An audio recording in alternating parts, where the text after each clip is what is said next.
Hello there, whoever you are, wherever you are, whenever you are. It's me, Addison, your favourite friendly furbog who hangs around the internet and does and talks about all the nerdy things.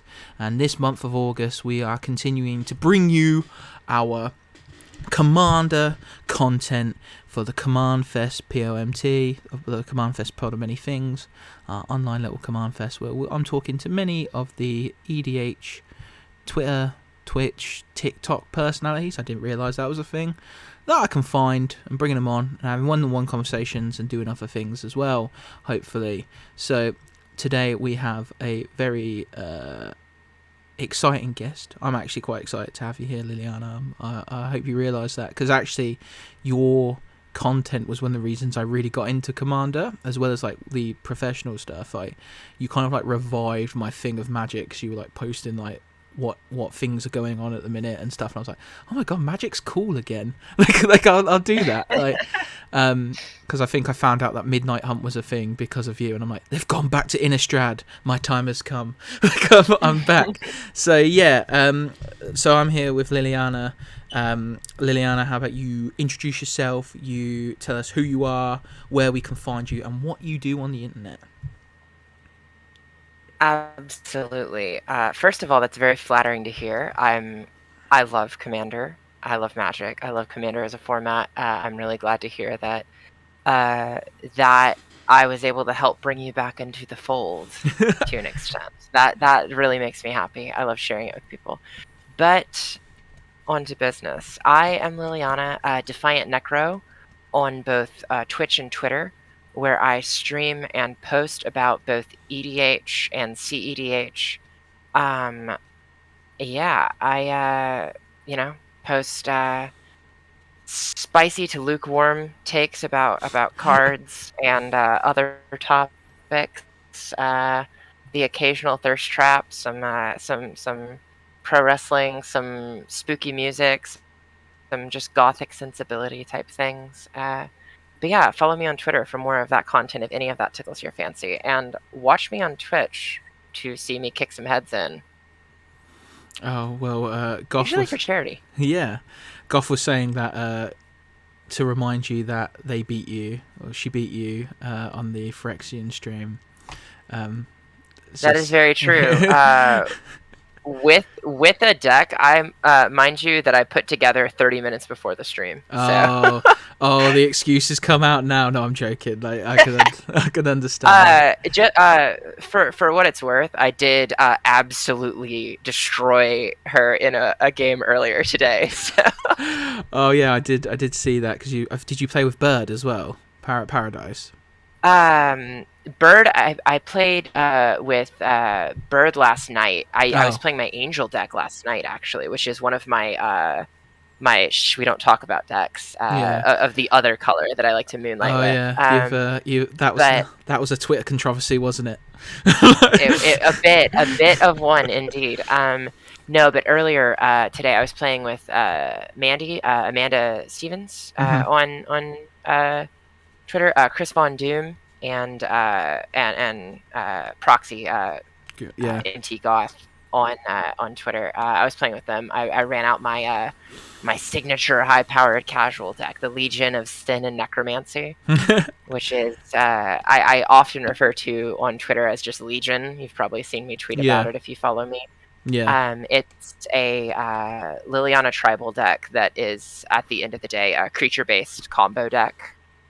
Nice. That seeks to very, very rapidly use Liliana's discard and reanimation support in order to protect the combo lines and establish the combo lines, and generally wins through Phyrexian Altar and Gravecrawler infinite loops, or as a backup, the Professor Onyx Chain of Smog combo is in there in case someone's running like Graveyard Hate or something that prevents me from going off with Gravecrawler. Oh, I see.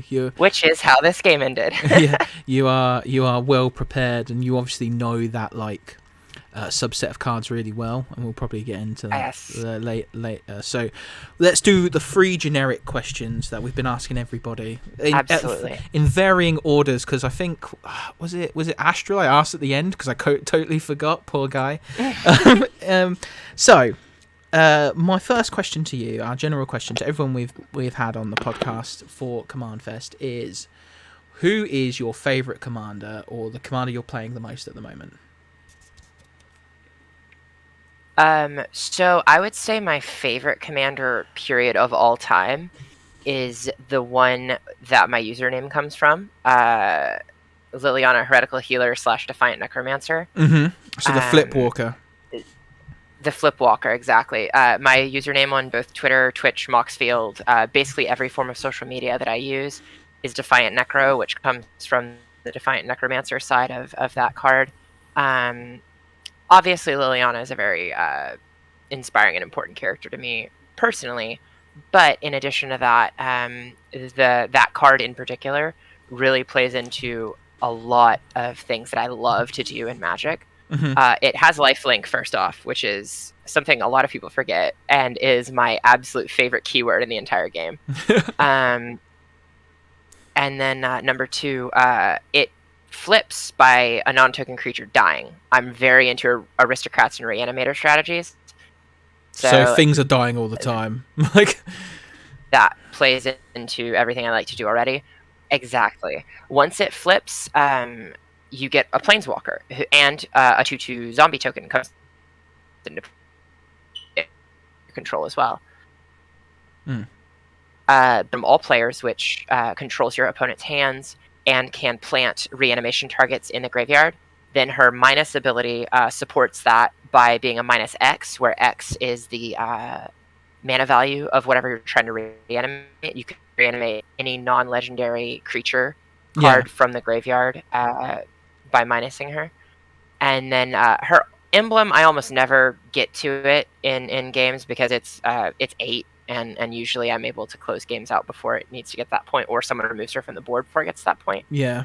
But her emblem says anytime a creature dies, during the end step of that turn, return it to the battlefield under your control, which includes your opponent's creatures. Yeah. So it's pretty backbreaking if I'm able to get it. But usually I'm using the first two abilities in order to establish value engine and reanimation and light stacks by hand destruction. To protect my combo lines. I'm actually building. I'm showing you on the screen. Hopefully, I'm trying to build a commander deck around Jace, Vryn's Prodigy, the Flip Walker, because I like his emblem is also whenever you cast a spell, you just get the opponent to mill 5 cards, and I just want to be evil. And like, I feel like I love that. Growing up in Magic, and you're probably going to totally disagree with this, because of the fact that you still play Black like heavily. Growing up in Magic is realizing that when you were 13, because I got into Magic when I was around 13, 14, maybe a little bit older actually, like you never played blue because it was the annoying color, because you were also immature and kind of in your emo phase. So like Sasuke Uchiha was the background on your computer and stuff, and you were like, yo, I'm gonna play black and green so that I just kill things, and then I reanimate stuff from the dead, but I also swing out with big boys. But then when you grow up, you kind of go, blue does that, but kind of better, because they still have to pay for it again if they still want to use it. So you actually piss them off more because you're like, they're like, it's still in your hand. I just keep sending it back to your hand, my guy. Like, you can play it if you want. Keep trying to play it. It's okay. Like, I'm just going to send it back. Like, I love that about blue, but I do see the thing of playing black. I used to play black a lot. I used to play a lot of Golgari, actually, when I was a teenager. I used to play a lot of Golgari as well, younger in my my Magic days. Now I'm more of an Orzhov gal, or mono black. But I do have a Dimir deck and I do have a Grixis deck, so I'm not a stranger to blue.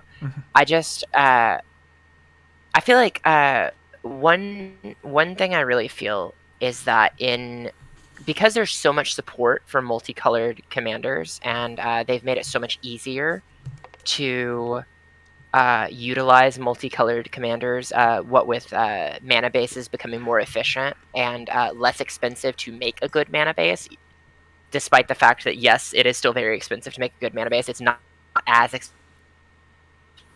Yeah, you can.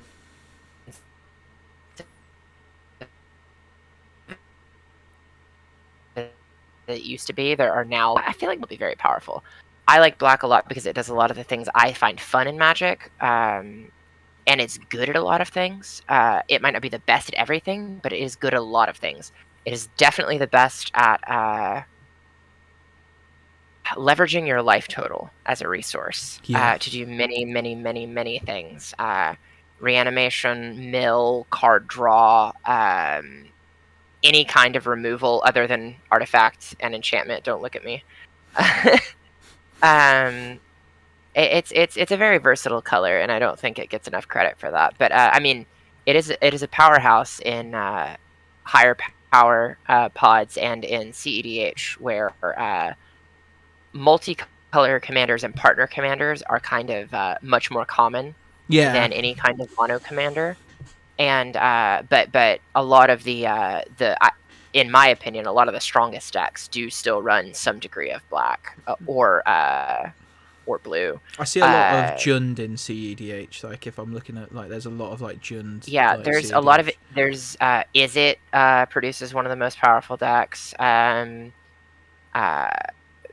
Mardu, Jund. There's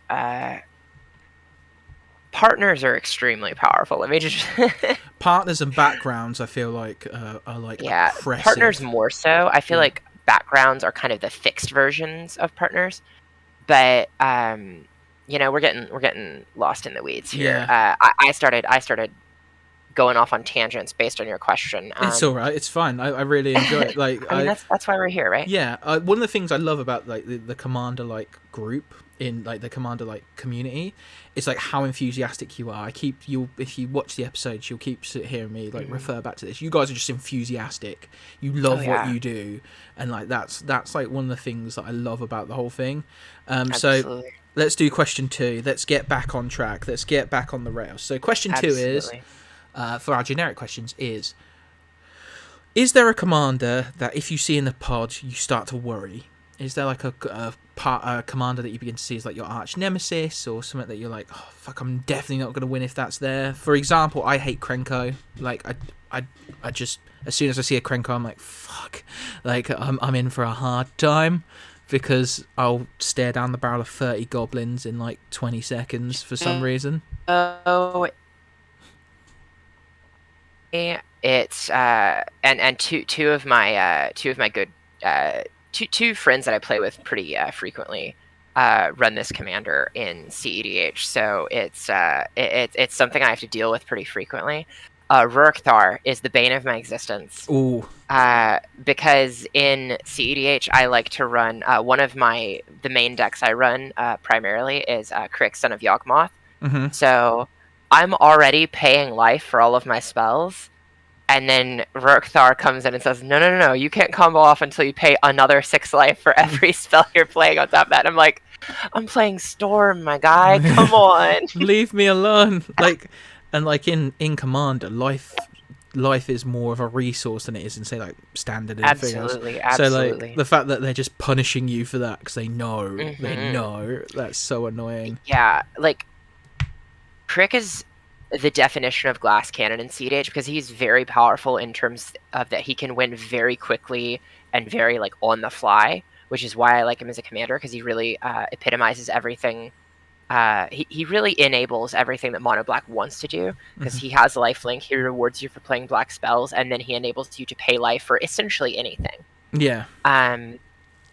Like the dream play that I've only accomplished twice at this point with that deck, because it has several turn 1 wins capable in the deck, but like turn 1 Crick is like almost all the time.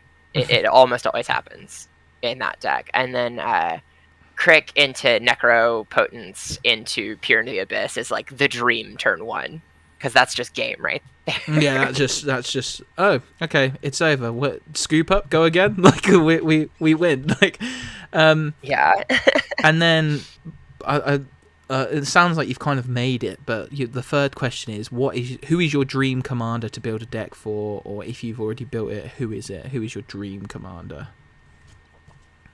So this is a multifaceted question, I feel, because like, so the 2 decks that I feel like most people know me for, and like enjoy seeing me play to an extent, are my Liliana deck that I mentioned earlier, which is like very high power casual. Like it's not C, but it's like barely casual because it has some turn 1 wins in it. It usually gets it done by turn 4, but it wouldn't stand up in a C pod. It's just like nitro casual, basically. It's like it's spicy. It's high on the spice It's scale. spicy, exactly.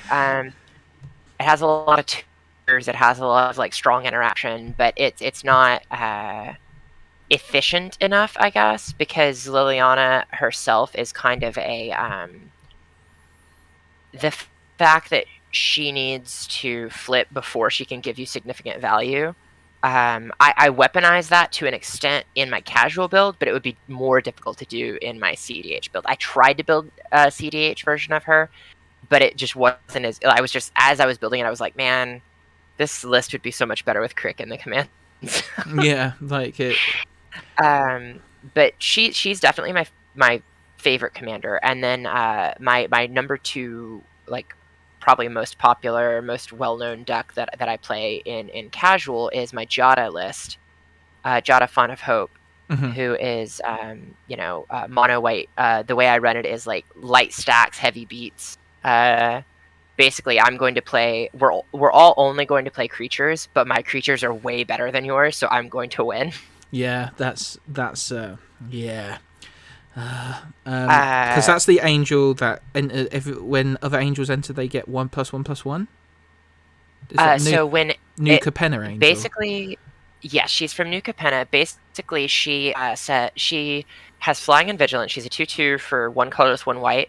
She says tap, add 1 white mana to your mana pool, spend this mana only to cast angel spells, and then her static ability is every time an angel ETBs under your control, it enters the battlefield with a +1/+1 counter for each other angel you already control. Yeah, I knew it was something like that because it gets nuts. It gets so nuts. It's so wacky. One of my like least favorite tribes to play against is, and I probably will play against it with hopefully one time we can arrange a pod, is angels, because I feel like somebody at Wizards has a major boner for angels. It's like not even funny, like how much support I feel like angels get. I'm like, they're like, I'm going through my old collection, I'm like, holy shit, angels were getting like dope shit from like M12. Like, why is this a thing?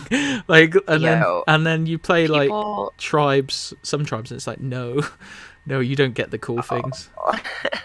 When Battle Angels of Tyr came out in Baldur's Gate, because a lot of people were disappointed that Commander Legends 2 wasn't as high powered as Commander Legends 1, but there are some fucking heaters in there. Like, they're further and fewer between, but there are some fucking heaters in there. And that's the thing, and they're angels. They're always angels. Like, yeah. Battle Angels of Tyr is spicy as hell. I was playing it in a game the other day, and like, so I have Jada on board, and I have the Righteous Valkyrie, which is a 3 mana value angel from Kaldheim. She comes down as a 2/4.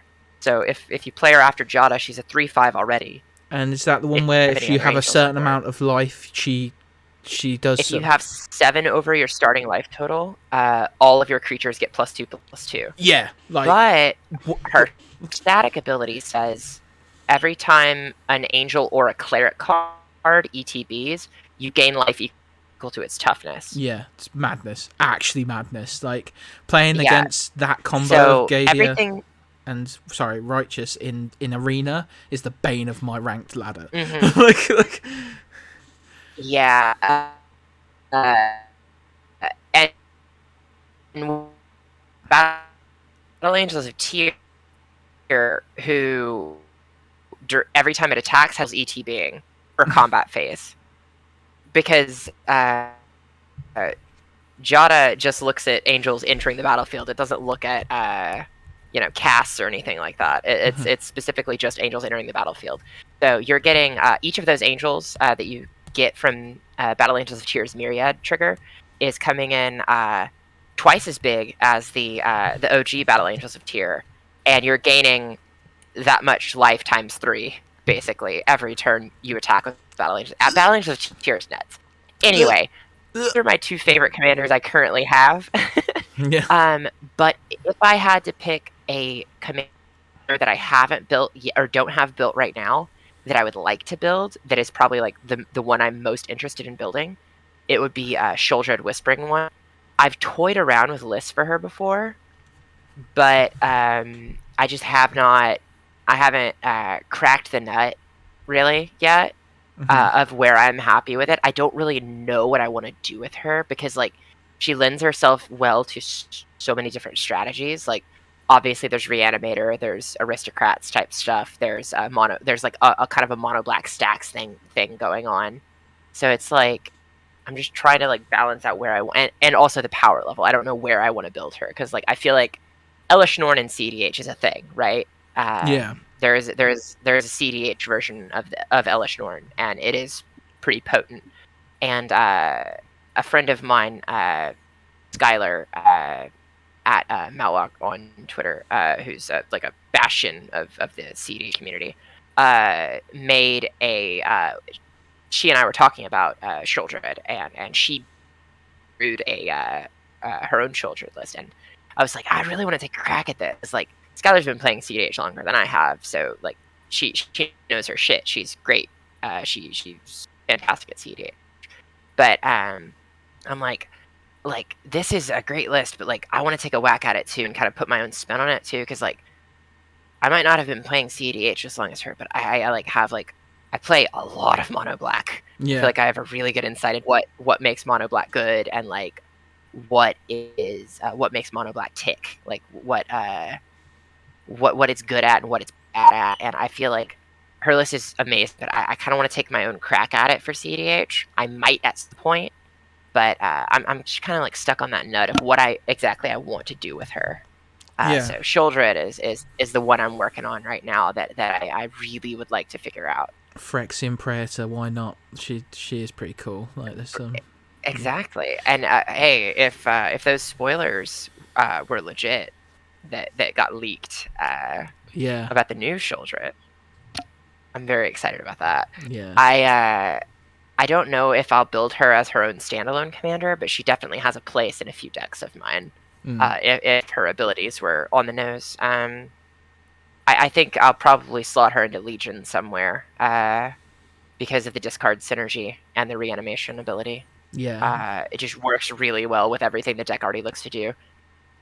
Yeah, I can imagine that like for someone like yourself, like that is one of the perfect cards to like synergize with what you already have, and it's another line like to achieve the same goal, which is what you're always looking for in a commander deck, from what I've learned anyway. I am still like learning, and like your technical knowledge is insane, by the way. Can we talk about that for a second? Like you're literally just there, like it's like you've not got the card in front of you, like it's this and this, and the ETBs you have to be careful because it doesn't mean cast, it doesn't mean like rah, rah, rah. It's like what the fuck, like Jesus H. I know my decks really well. I mean, like the thing about Commander, right, is that there are so many different cards, right? Because it's an eternal format. Like there's a ban list, but like the card pool is so much more massive than so many other formats because Magic's been around for a long time, right? And Commander utilizes most of those cards. Yeah. So like I know a lot of cards really well, but there are plenty more that like I see and I'm like, when the fuck come out? Is there a curse on here? I don't remember. No, I've literally sworn multiple times. It's fun. Okay, yeah, I'm always like cognizant of that because I do just in real life like curse a lot, and then I'll catch myself doing it like on stream on some, like I'm guessing on someone's stream or podcast. I'm like, wait, is this cool okay here? I don't know. Like I don't remember. I'm British. If I'm not calling someone like an asshole or something, like, or I'm not pissing someone off, I'm not doing my job right. So yeah, I get you. I feel you. I've through Magic actually, I've made a lot of friends from the UK. So I've gathered that about you guys. Yeah.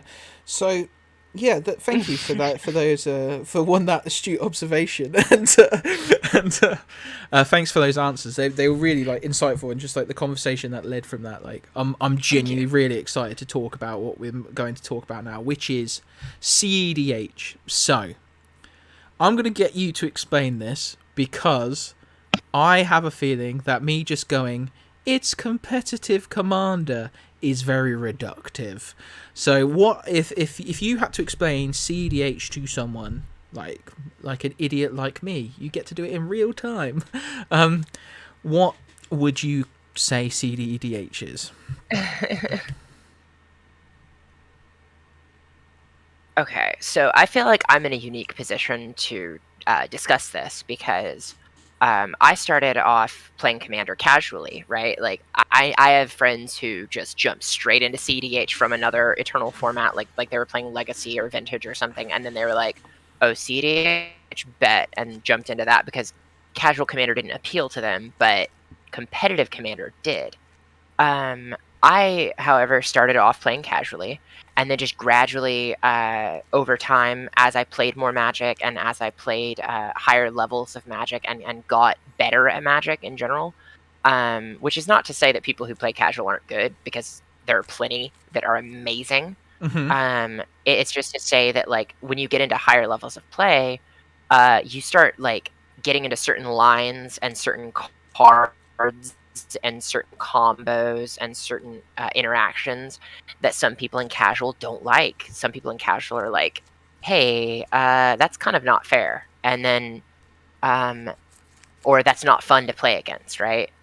But so as I started to get into that, I started making more friends online as I got more involved with the Commander community, and I had a lot of friends who played cEDH more than they played casual, and were like, "Hey, I think you'd like cEDH. You should give it a shot." And I was always kind of like hesitant because uh, one of the misconceptions, there are a lot of misconceptions about cEDH, I think, and Mm-hmm. but we'll definitely get into that. Um, so, like I said, though, I think I'm uniquely positioned to answer this question because I started off not really vibing with cEDH and then gradually grew to understand it more and get into it more. Mm-hmm. And I would say that I'm still pretty new in the cEDH community in terms of like, there are plenty of people who are super established and like great at the format and have decks on the database and like fucking like could like at the history of CEDH and shit. But like I feel like the perspective that I bring as somebody who but came into playing cEDH to try something new and ended up falling in love with it, and Yeah. I feel like that perspective is a little different and can give you a different perspective from a kind of a casual point of view of cEDH, I Mm. guess. So what I would say cEDH is Commander. It is competitive. Elder Dragon Highlander is what the abbreviation stands for, obviously. But at its core, what cEDH is uh, whenever everyone comes to the table, the primary goal is to win the game. Mm-hmm. Everyone is looking to make the most optimized plays, the most optimized card choices, the just complete optimization in order to win the game. That is the goal of the pod. In a lot of casual Commander, people talk about how the most important thing is having fun. Yes, in competitive, you want to have fun. Like that's the goal is game, right? We want to have fun, but everyone is meeting at the table with the understanding that they're trying to win the game. There isn't Yeah. this there isn't as much deal making. There isn't as much hey, if you do this for me, I'll do that for you. No, you're trying to advance your board state. There's no king making. There's no like. It's just you're trying to advance the game to a winning state. If a play will benefit another commander but not you, or I mean another player at the table and help them win the game, but it won't help you win the game, that's a spite play. Like we don't do that in cEDH. It's you're trying to win the game. That's Yeah. it. And so in order to do that, you make the most optimized card choices. You make the most optimized plays. So gameplay tends to be much faster and much more interactive than in lower power pods. And because of that, it scares some people off because some things that are taboo in casual Commander are encouraged in competitive Commander because they're effective strategies and they're Mm-hmm. good. But the difference is because that's understood when people sit down at the table, there's no hard feelings about it, right? Because Yeah. people understand you're coming to the table with the mindset of, hey, I'm going to try and win the game, and I'm going to do whatever it takes within the rules to do that. Mm-hmm. So you might make some plays that completely hose out another player's deck and stop them from playing the game. That's how it goes. That's how you're trying to win the game.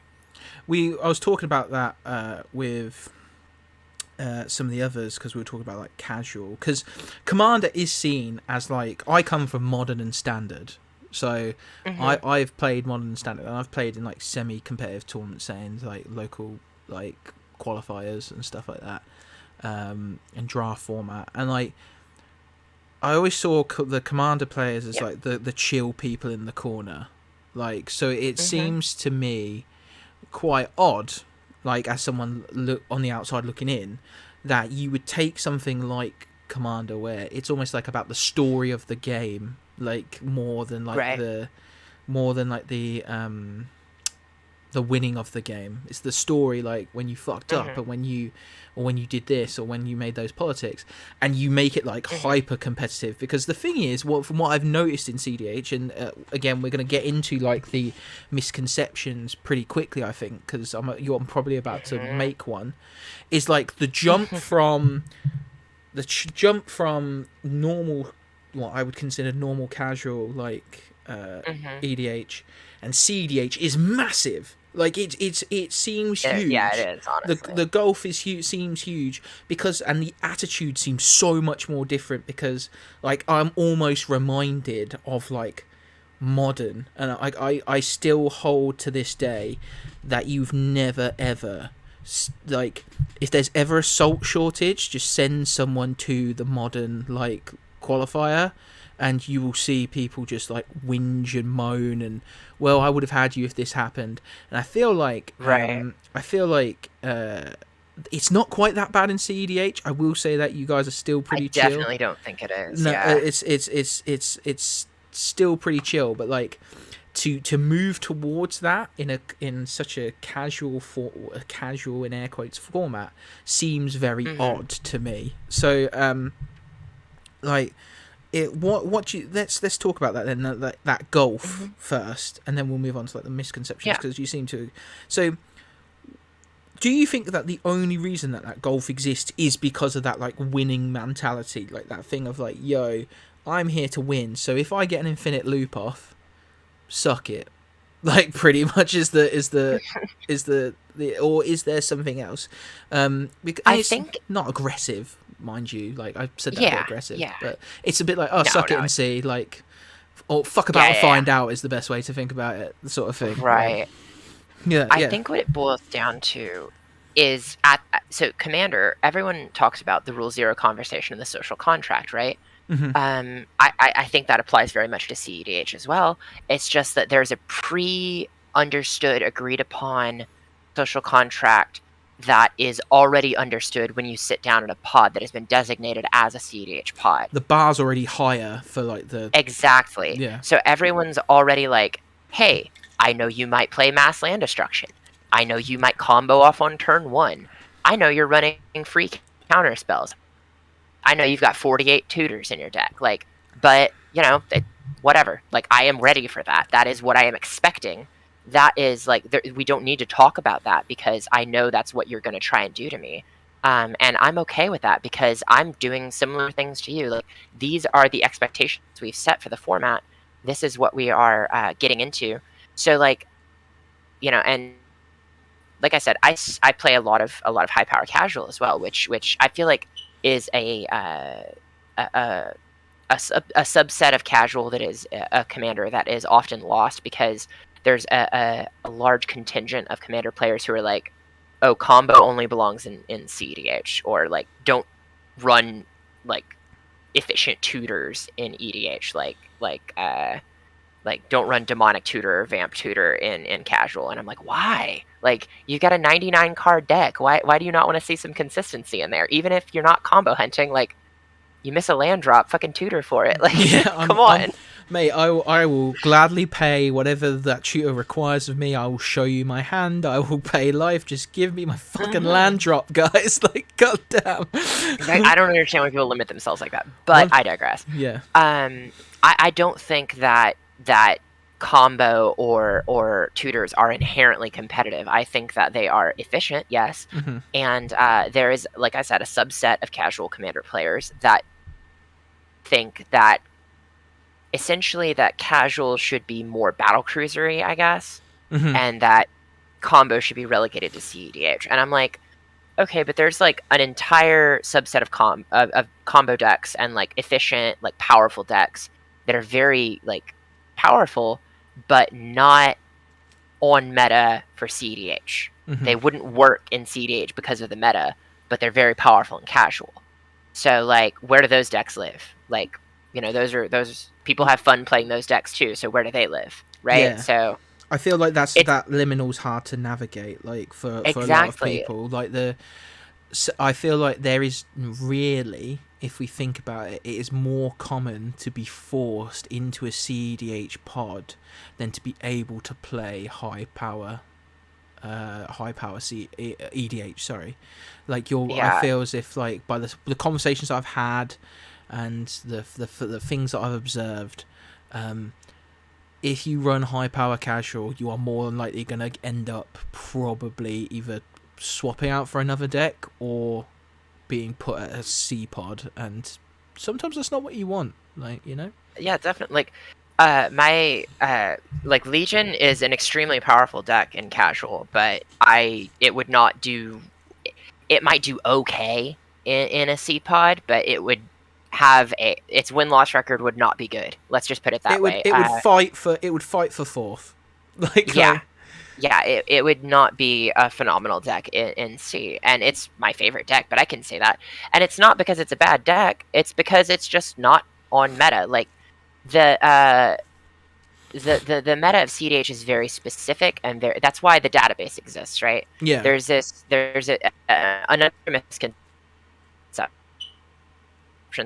since we're getting into Yeah, we can get into that. misconceptions, is that so everyone is everyone well, like, here, let's finish one question before I start on another one, right? Yeah, I'm getting ahead of myself. you do you. Um, Like, you tell me where we're going, and I'll follow you. Trust me. but I digress. The main thing is that since there is that like kind of division between between different power levels, that's why the rule zero conversation is important as it is. But that's why cEDH pods are clearly marked as cEDH pods, and that's why like it's clearly presented as separate and different, and that's why like it is well defined. There is a well defined set of like expectations and mindsets and rules that go into cEDH versus casual commander or high power casual commander. And I guarantee you, despite what some people tend to think, no cEDH player wants to just like go to their local game store and pub stomp like casual players with their competitive deck. No. Like, that is boring as hell, right? Like, no one Hmm. wants to do that. They're looking for competition. They're looking for the strongest decks of similar power levels to their own. That's why it is the way it is. Hmm. Yeah. So I feel like that is one misconception that is definitely a thing. Is that cEDH players are all just spiky assholes, which is not true. No, Uh, I don't to think that. to your point, yeah. To your point, the thing about what you said about modern being a salt factory at the qualifiers and everything. A lot of cEDH pods, even among experienced cEDH players that I've played in pods with, when someone has like a win on it, but they don't quite see it, right? Like they have a line assembled, but maybe they're just overlooking it. I've seen people at the table just be like, "Oh, hey, like you've got it, like it's there, like you've got this. Like I don't want you to like you've won the game, and I don't want the game to continue because you just like are too lost in the weeds to see the fact that you have already won the game." Yeah. Like, so people will like help there with lines because they're like, "Okay, like you got there, it's fine. Like, we're not Yeah. gonna continue the game because you got there. Like, it is what it is." The game needs to end But yeah, no, sometimes. everyone's like super exactly. It is still a social format at the end of the day, even if it's being approached with a competitive mindset and with a mindset of doing the best you can and playing the best you can with the best cards available to you in order to win. It's still a social format, and people will still like are still vibing with that social mindset. I feel like that is a huge misconception about the format. Yeah. And I'm that was a misconception I had about the oh, format until I started playing it. I feel like I couldn't do it. I couldn't.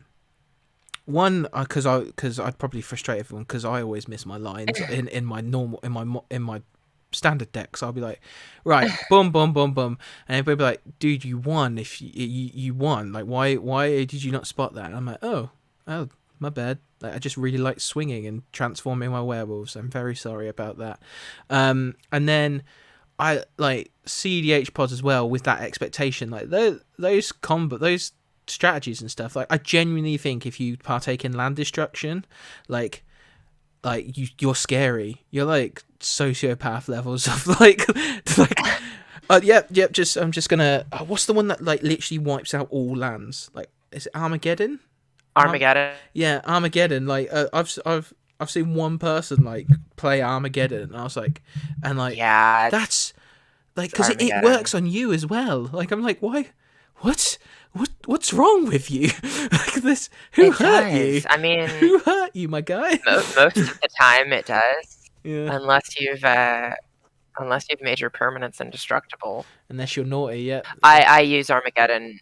Uh, I've used Armageddon, or I use Armageddon. I run it in my Angel deck. I generally resolve it when I have Sarah's Emissary or um, Avacyn on board, so that oh. I I really hate when people resolve a spell that is going to basically just make the game take another hour. Like if someone board wipes when they're super behind and there's no point, right? Yeah. And it just adds an hour onto the game. Like, so I do run Armageddon in that deck, and it is like I said, a high power casual deck. It's not a competitive deck, Yeah. but I run Armageddon in that game, in that deck as a finisher though, not as like a oh, this I'm just gonna blow up everyone's lands and this is gonna take like another fucking hour. No, it's like, okay, I have established a board state where this is inevitable at this point. So in order to prevent you from altering my board state, I'm going to remove your ability to do so. Mm-hmm. And now we can keep going until my attacks reduce your life total to 0, or we can just pick it up here. Yeah, I can see that. Like, it's almost like your mic drop moment. It's like, poof, what are you gonna do now? Like, Exactly. That's literally it. Basically, it resulted from me having too many games where like I'd stack someone down and get like a massive army of angels and like have Sarah's emissary down, and then someone would like and this is the problem with the as people say in like higher power and competitive win conless stacks, right? mm-hmm. Is when you don't have like a straight up win button, just swinging, like just beaten face is considered win conless, right? Because Yeah. you just using the combat step, you're not like actively like trying to establish any kind of lock or combo or anything. So technically, my actually no, it's not win conless, I guess, because I have Angel of Destiny in there. But I digress. The problem would be that I'd have like Sarah's Emissary on board, and then someone would like find a way to remove one of my stacks pieces and combo off because I just wasn't fast enough to deal with it. And I was like, okay, fine, I'm just gonna put Armageddon in here. So once I establish that board state where no one can like really fuck with me, and like it's inevitable at that point, I can drop Armageddon, and then everyone's just like, You literally Thanos okay. snap. You literally Thanos snap, and you're just like, I am inevitable. And then yeah, that is dope though. That must be so cool to be able to pull off. Like, I would love to see that. It's extremely gratifying when Avacyn's on board because then you don't lose your land and everyone else does. Well, that's like if I could run it, because obviously it's not in the color combination for like say Tovalar, who's my like if I had a card like that for like, and I had Hollowhenge Huntmaster out, like I have the same potential to like go, yeah, fuck you guys, like I'm winning now because Scorched Earth, motherfucker. yeah, Scorched Earth, because Hollowhenge goes. Makes all, if it's transformed anyway. If it's Averbrook Caretaker only, that's indestructible. But or it might be hexproof. Sorry, so that might not work. I might have to check that later. But yeah, you can save that. That's so cool. So if we go on to like because you keep wanting to go there, you keep like slowly like drifting. You're listing lazily, as they say in Family Guy Blue Harvest, that maneuver, Yeah, of like I'm making a maneuver. yeah, to the misconceptions, because I think a lot of cEDH players want to get these out of the way to get more people into cEDH, because the pool Yeah. is limited still. Like, Hmm. not as limited as like high power casual. I would actually say that there's probably more cEDH players than there are high power casual players, like from what I've That's seen. Like, maybe that might be accurate, because I think 90% of the time when I sit down to a pod that's advertised as casual, and I'm like, "Hey, these are my decks," people are like, "No, no, I don't think they're so." all pulling out fucking precons fresh out the box, and you're just there Like, like, here's Gadia, like enjoy. like, okay, I'll play it. Yeah, so I'll play my. I have a deck that's uh, what I consider to be like my like mid tier deck is my Verigoth deck, whom like still uses like, and like this is just a problem that I personally have, and I've noticed that like since I started playing cEDH, it's gotten worse, because like it's harder to make once you've like gone to that level and you like start making those optimized card choices and cuts to decks, it becomes harder to not do that to all of your decks, honestly. Yeah, But like I'm still turn 6 PETA Crick PETA, like I don't have any infinite combos in that deck, but I still like use Crick line, like some of the lines that I use in my Crick cEDH deck, I use in my Verigoth deck to close out games. Just not not infinite versions. Like they're still very interact withable. Just like if you don't have interaction, I might just win. yeah. But the misconceptions are what kept me away from cEDH for a long time. So, like I said, I had a lot of friends that played cEDH, and actually, to your point about the pool being smaller and people wanting it to be more accessible, I feel like there are definitely two camps. Um, there is the pretty vocal like camp that I'm definitely a member of on Twitter, of content creators and players who play cEDH and want more people to play because they want to share the format. It's a fun format. They want it to grow. But then there's another subset of people who are more like that, spiky, salty, modern qualifier player that you were talking about.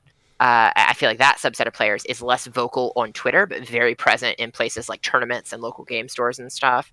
Oh, that's a good point. And Yeah. those are the kind of people that kind of give cEDH a bad name, I think. But like if you go on like Twitter or Twitch or whatever, you see all kinds of great representatives for the format, right? Like Skylar that I mentioned earlier. You've got Just Kev's Will, whose stream I was on recently, playing some cEDH. I've got a lot of friends.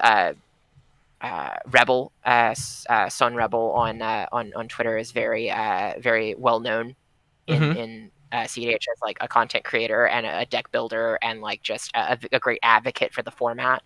And like she is extremely welcoming and extremely willing to help new people out. So like that is a good example of someone who is trying to increase or lower the gate, I guess, of Mm-hmm.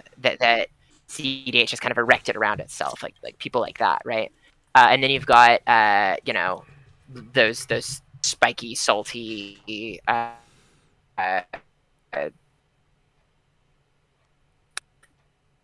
people who frequent tournament aren't as vocal on social media, but you'll still encounter them in droves at events and stuff. So, Mm. but I feel like as a majority, the community is very supportive. I feel like there is definitely that subset, but I feel like that's true of any format where there's just shitty people, right? Yeah, yeah. But I feel like the misconception that a lot of people who don't play cEDH is that it's the other way around, and that the majority of people are spiky, salty assholes, and the minority of people are people like the people you see on Twitter who are more welcoming. Mm-hmm. And I feel like it's totally the opposite. Like as someone who used to be primarily a casual player and has gotten more into cEDH over the past year, and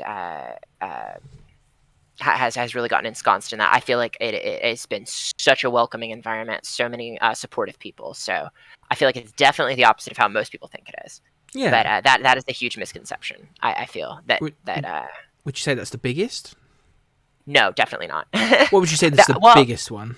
I'd say it's definitely one of the biggest. I'd Hmm. say another big one has to do with, and this was like drama a few months ago. I think people arguing over like so there's this thing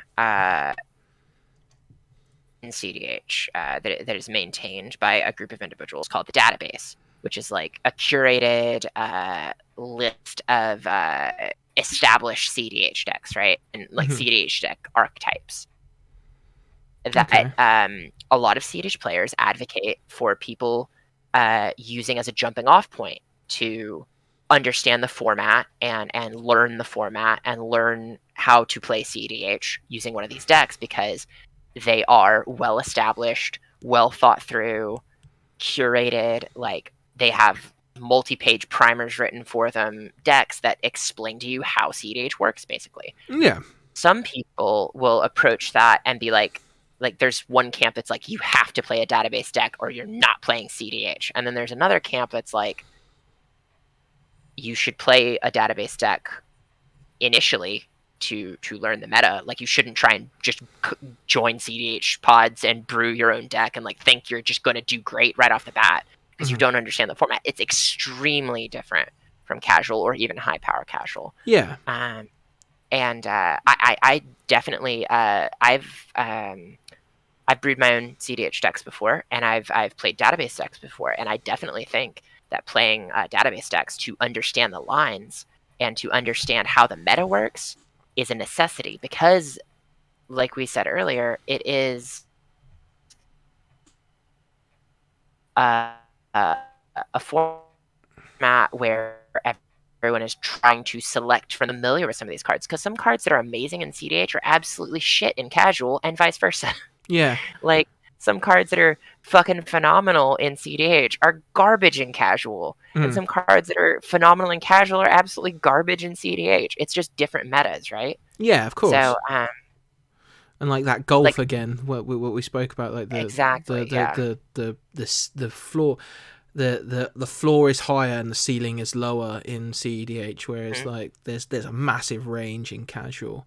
I Right. want to like talk to you quickly about that that Yeah, for sure. database point, because I would have thought, and this is just me as someone who's played TTRPGs Hmm. um, and that's where I come from primarily in terms of my like nerd space on content creation is like TTRPGs. I would have thought it was the other way with the database, that people would be against the database because like they haven't made their own decks, because usually in training card games and sometimes in TTRPGs, when with people how they build things, like build characters, Hmm. when people watch videos, people get like really salty about the fact that, oh well, you just took it from the internet or something like that. You just downloaded a deck list. You That's just the download, thing. and like so the fact that people are like either advocating that you must play a database deck is, to me, is like sounds almost like we've entered like the upside down. Like, Well, like that's the thing. Like I feel like most people advocate for is playing a database deck to learn the format, and because those decks are curated and like it's like any competitive format, right? There are top decks, right? There are yeah, decks that perform very well. Everyone has their own spin on those decks, sure, but like there are decks that perform better than other decks because of the way they are built and how efficient they are and how powerful they are, et cetera, et cetera. But there are definitely some people I've seen that are like you have to play a database or you're not playing cEDH. I feel like those people are not the majority though. I feel like the majority of people are like you should play a database deck to learn the format before you ever try brewing anything. hmm, Because if you try and brew something without learning the format and the meta first, you're gonna have a bad time.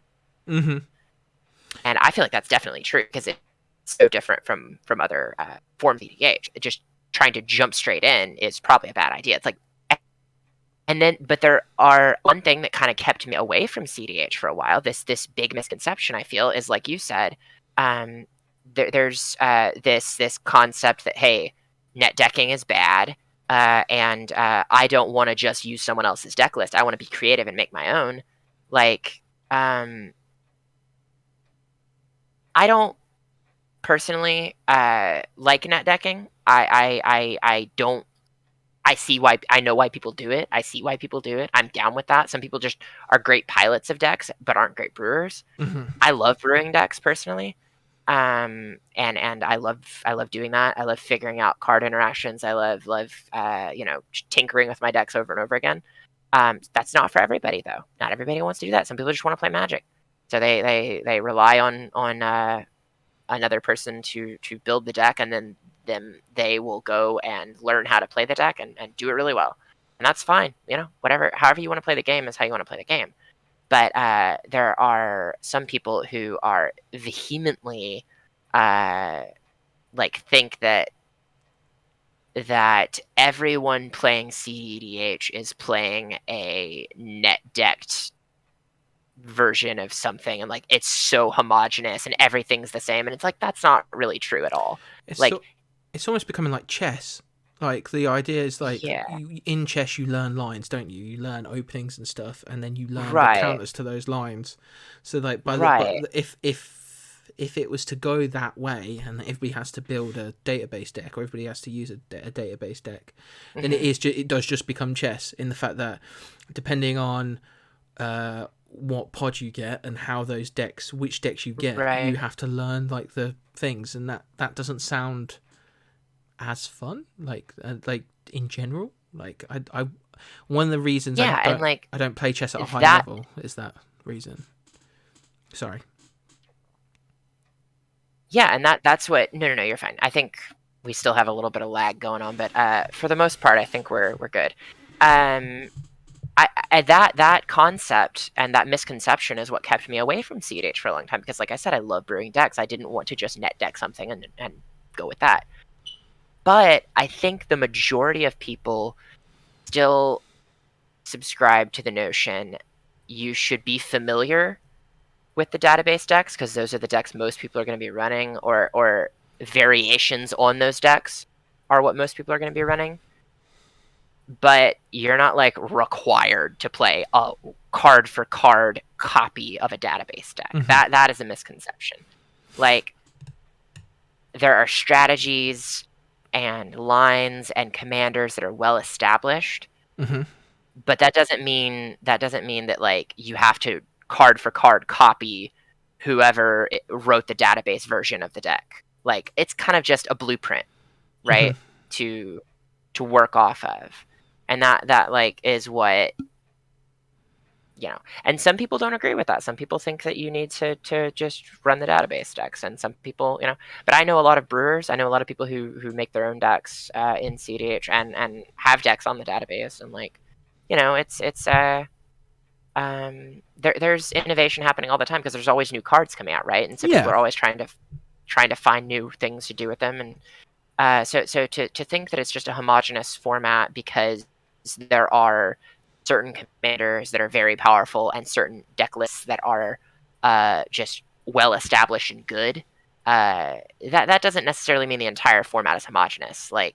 That's like any competitive meta, right? Like in modern or legacy or whatever, you have your top decks, Mm-hmm. right? Like there's the, Yeah. the the top couple decks that perform very well. That doesn't mean every single one of those decks that's running that archetype is going to be 100% the same. That just means that, the core suite of cards that compromise that strategy is going to be the same. But there's always tech that goes around those cards, right? Yeah. That is kind of unique to that person. And then there's also those fringe decks that come out of nowhere and just end up being really good, just because someone brewed it and was like, "Hey, this might work." Yeah. Um, I like my I brewed a I was talking about my Jada deck earlier. I brewed a cEDH version of Jada, and because Jada can be very powerful when Yeah. she gets going. So it's not typically a commander you would think of as cEDH, but with the right cards surrounding her, she becomes very powerful. I've won pods with her before, because if you can just establish the right board state, she becomes very hard to deal with. And it uses some lines that are well established in other mono white like stacks based decks, but it uses them in the shell of like an angel beatdown deck, right? So Mm. like I'm on I'm on rule of law, I'm on deafening silence, I'm on like all that shit, and I have Elishnorn in there and like all that garbage, but like at its core it's an angel beats deck, Yeah. like. But and like I think one of the ways when it comes to deck construction, I think when I first started playing with Duel of the Planeswalkers on Xbox 360.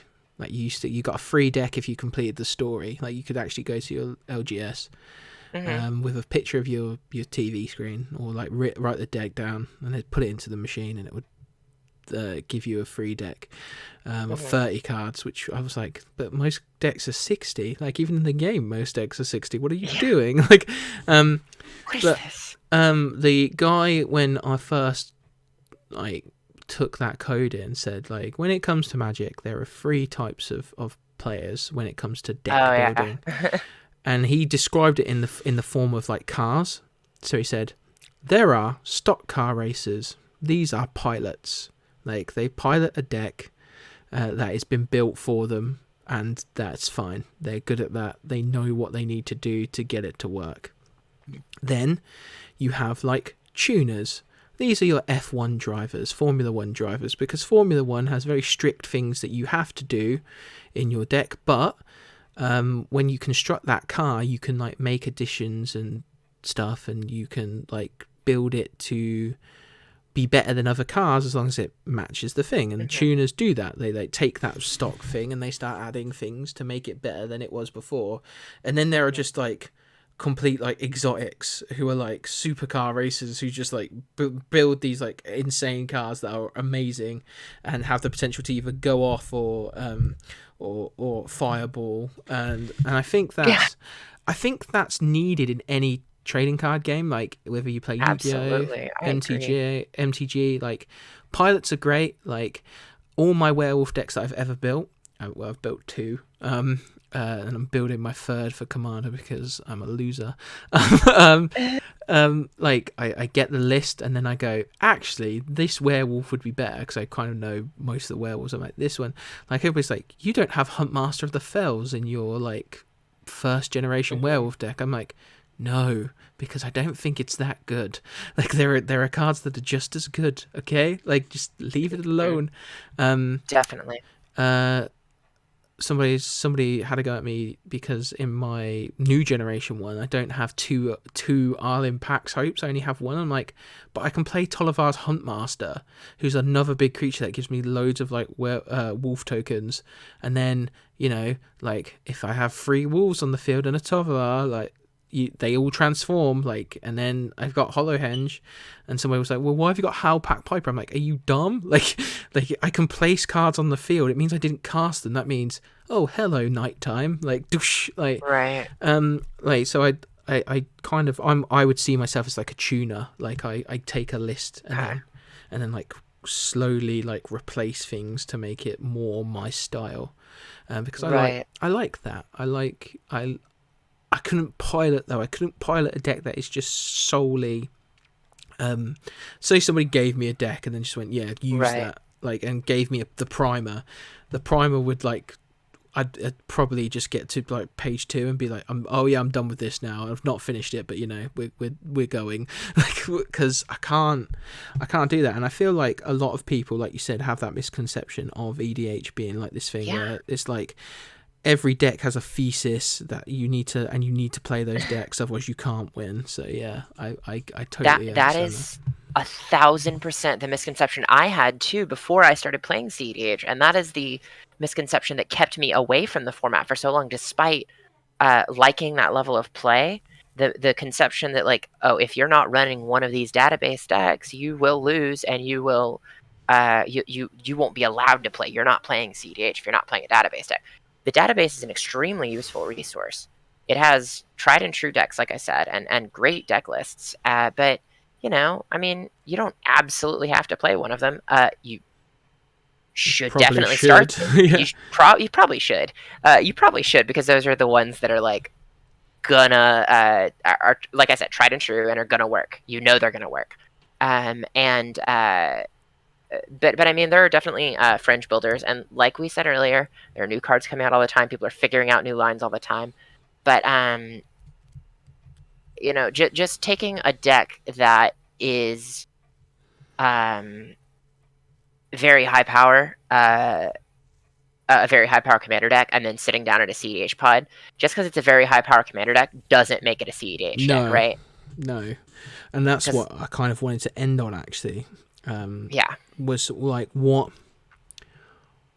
makes a cEDH deck? What makes a cEDH deck? What would you advise someone to do if they were going to look at a cEDH deck from the database or to build one? What makes that cEDH deck? What advice are you going to give them? So where I started was I looked at decks that used lines I was already kind of familiar with, and looked at what commanders were being played that I was already like somewhat familiar with. That's how I ended up with Crick. Crick is one of the decks I run most frequently in cEDH. It is an established database deck. My list is very similar to the there are 3 Crick lists on the database. My list is very similar to the Crick Storm list that's on there. It's not 100% the same, but it's very similar because that's an established list. It has like well thought out lines. It is tried and true, tested to the point of being near as good as that deck can be. There are a few pieces of tech that I personally like or have had great success with that I think work very well that I've used in my lists. Like I'm on I think Unearth is a massively underrated card. Just throwing that out there. Fair enough. I think more people should run it, and I'm for example, honestly, anything that costs 1 black mana to do anything in Crick is fucking fire because that's just 2 life right there. And then it can also target Crick himself if Crick gets sent to the graveyard, and I choose not to put him back in the command zone. I can just reanimate him with Unearth for 1 black mana. That's pretty good, and no life lost. Like, I don't know. Unearth is an underrated card. I digress. I run it in a lot of lists. It's like a 50-cent fucking common. Like, why is this card not see more play? Anyway, it's a literally, it's a no strings attached reanimate. What are you people doing? Run Unearth. You know how many combo enablers fall under the restrictions? Like, it's just 3 power or less. So welcome to the Unearth episode of the Pod of Many Things. We're talking about the Unearth card solely for the next an hour and a half. Great. Blood Artist, Sulaport Cutthroat. Come on. All of those fall under the fucking Yawgmoth. Anyway, Unearth is good. I'm also on Sedgemoor Witch, who is has a Magecraft ability that lets you, every time you cast or copy a spell, it's like put a pest token into play, and like it's a storm deck, so I'm like making 1 billion pest tokens basically. Is the goal there? So like to replenish my life total. Yeah, that's the. I was going to say those are the pest tokens that die and give you 1 life. Yeah, got you. Exactly. I've Blightmound is one of my favorite cards ever printed. I'll throw that out there. That's an enchantment that basically does the same every time a non-token creature you control dies. Create a pest token. Nice.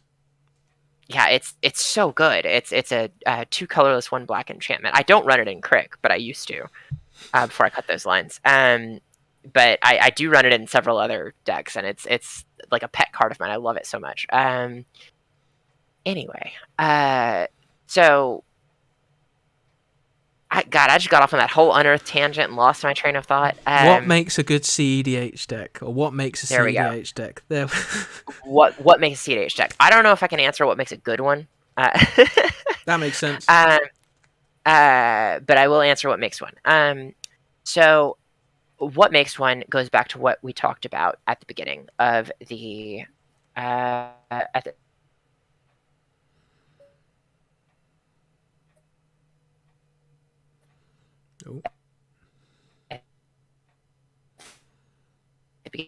beginning of the just pre-agreed hardest to win within the confines of the rules and is trying to use the strongest cards in order to facilitate that as possible.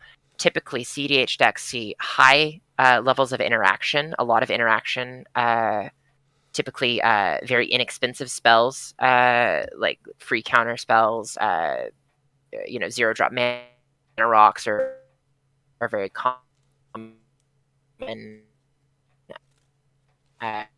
Just things like that let you accelerate and planning, give you a lot of anything that can work towards establishing that winning board state or that winning line is a go, and anything that you're putting in there just because you like the card or it's for flavor or something, that's not really like if you're making a suboptimal card choice because you like the card better than the optimal card choice, that's not cEDH. I think that is the distinction there, because casual commander is very much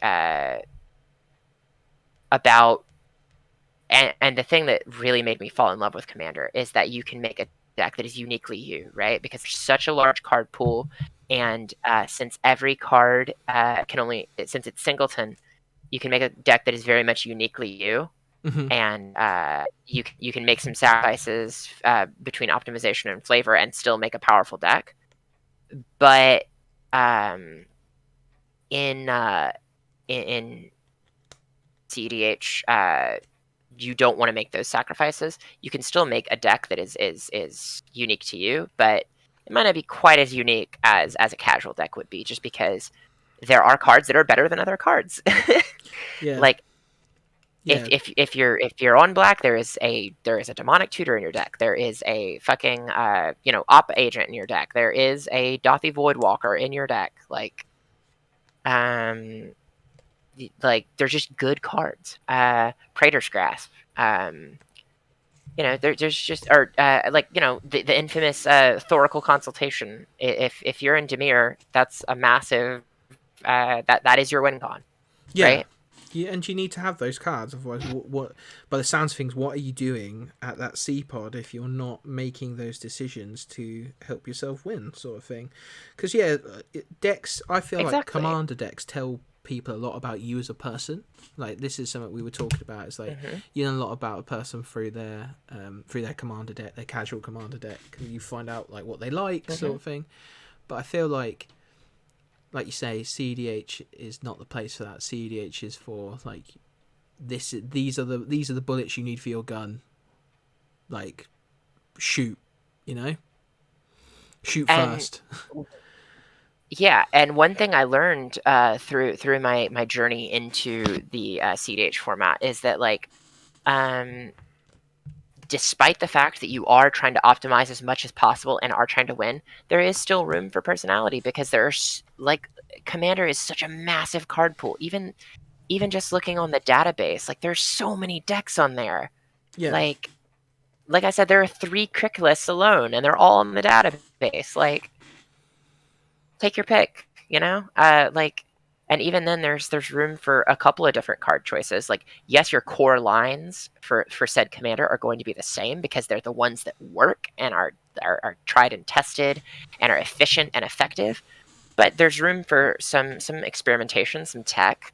That's what is cool about cEDH, right? Is that because these new cards are always coming out, there's always new interactions that are able to be discovered by some person with a mad scientist brain somewhere. Will discover, hey, this is a crazy interaction with this ancient card that no one's ever fucking heard of. Horsemanship is the one that I think is a big one at the minute. People are really rediscovering horsemanship from years ago with Sun Quan and Xiahou Dun and stuff like that. Yeah, Xiahou Dun is in my my crick list. That's the I don't know how familiar you are with UK slang, but I've recently learnt the word spenny, which means expensive. That was a card. That was an investment, that Xiahou Dun, wasn't it? I don't physically own one. I have it proxied. That's another thing that is a big misconception, I feel. In most tournaments, not all, but in most sanctioned tournaments, yes, you do need to have a fully proxy-free deck. But 99% of cEDH players are 1000% cool with you using proxies.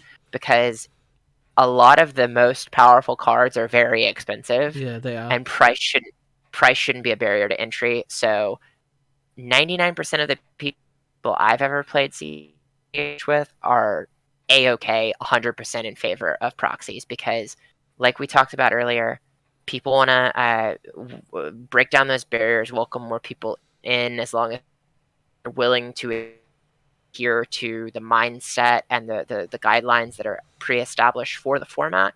And price shouldn't be a barrier. No. Like, you shouldn't have to be. There are plenty of cards in my cEDH lists that are proxied. Like, I do not own and probably never will own a Lion's Eye Diamond, but I run it in my Crick list. So Yeah. And like that's a conversation for another time. The thing of reprinting and reprints and stuff. But yeah, you know what? This has been like so good. Like this has been really educational. I really appreciate your time and like your passion and everything you've done like for me in terms of like getting me back into Magic and the format. And like I hope that somebody's learned something from this, because like it's been really like informative. And, like, you know your shit. Like I cannot get over that enough. Like how I can't explain that enough, how much you know your shit. Like, and it's so cool, and like how passionate you get, and like all those tangents. thank you. You're like oh shit, I'm on a tangent, and I'm like, no, it's cool. like I quite like going down the rabbit hole with you. And yeah, it's been really nice. So thank you, Liliana. I really appreciate your time. But obviously you've got a life, I've got a life, so we're gonna have to cut it here. And so we're gonna do our sign-offs, and I will hopefully either pod up with you at some point, or we can do another podcast For at some sure. point. It's been lovely having you. So, Liliana, who are you? Where can people find you on the internet, and what do you do? One more time for the people at home. All right, kids. I'm Liliana. I am Defiant Necro on both Twitch and Twitter, and my Mox field is also under that username. I play EDH. I stream EDH. I play cEDH. I stream cEDH. I hope, as Adderson here said, you were able to learn something and come away from this with a renewed passion or an interest in EDH and cEDH. I myself am. I've only been playing cEDH a fraction of the amount of time that I've been playing EDH in general, but I like the format a lot, and I hope that more people start to enjoy it as well. Yeah, just follow me on Twitter and Twitch to see me post my takes, see my deck lists, and watch me play Magic. Mm-hmm. Thank you for having me on. No, you're thank you for coming. Like you didn't have to do this. I'm like a shitty like little podcast, but it was great having you. And as usual, whoever you are, wherever you are, whenever you are, I hope you're safe. I hope you're well. I hope you are, I don't know, I hope you're watching movies with your friends. Like, I hope that you guys are sat with someone you love talking about something you're passionate about. I hope that you are happy in what you're doing right now, because that's all anybody ever deserves. You deserve to be loved, you deserve to have fun, and you deserve to have friends. So make sure that you're looking after yourself, and that your heart and mind aren't weighed down by things that are out of your control. Look after yourself. I've been Addison, and I'll see you soon. Bye.